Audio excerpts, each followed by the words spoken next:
ఈరోజు వీడియో జొన్న రొట్టె ఎలా ప్రిపేర్ చేసుకోవాలో చూసేద్దాం. ముందుగా మనం పిండిని తీసుకోవాలి. మనకి ఎంత కావాలో అంత పిండి తీసుకొని వాటర్ మంచిగా బాయిల్ చేసుకోవాలి. బాయిల్ అయిన తర్వాత పిండిలో కొంచెం కొంచెం పోసుకొని మంచిగా కలుపుకోవాలి. మనం చపాతీలు చేస్తాం కదా, అట్లా మంచిగా బాయిల్ అయినాక కొన్ని వాటర్ పోసుకొని మంచిగా పిండి కలుపుకోవాలి. వాటర్ వేడిగా ఉంటాయి కదా, చేత్తో కలుపుకోవద్దు, స్పూన్ తీసుకోవాలి. అప్పటి వరకు పెనం పెట్టేయాలి. కొంచెం పెనం మంచిగా వేడయ్యే వరకు, అప్పటి వరకు మెల్లమెల్లగా కలుపుతూ ఉండాలి.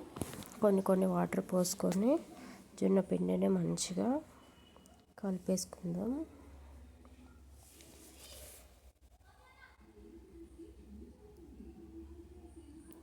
ఇట్లా మంచిగా ముద్దలాగా మనం చపాతీలు చేసుకుంటాం కదా, అట్లా ప్రిపేర్ చేసుకోవాలి.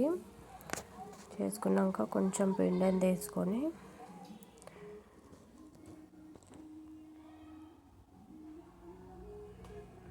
పెనం వేడైపోయింది.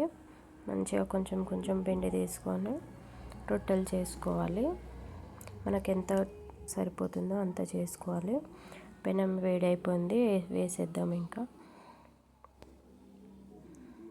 మంచిగా సాఫ్ట్గా గరుకులు లేకుండా పెట్టేసి వాటర్ చల్లేయాలి.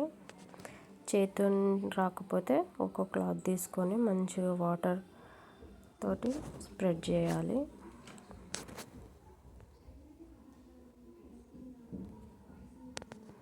చేసుకొని మంచిగా కాలిన తర్వాత తిప్పేసుకోవాలి. ఇట్లా రెండు సైడ్లు మంచిగా తిప్పేసుకొని మంచిగా కాలనివ్వాలి. లేకపోతే పిండి అనిపిస్తుంది. మనకు రొట్టె తయారైపోయింది. పల్లి చట్నీ వేసుకొని రొట్టెతో తింటే భలే ఉంటుంది టేస్ట్. నాకు చాలా ఇష్టం జొన్న రొట్టె విత్ పల్లి చట్నీ. మీరు కూడా ఒకసారి టేస్ట్ చేసి చూడండి. నా వీడియో నచ్చినట్లయితే లైక్ చేసి సబ్స్క్రైబ్ చేసుకోండి.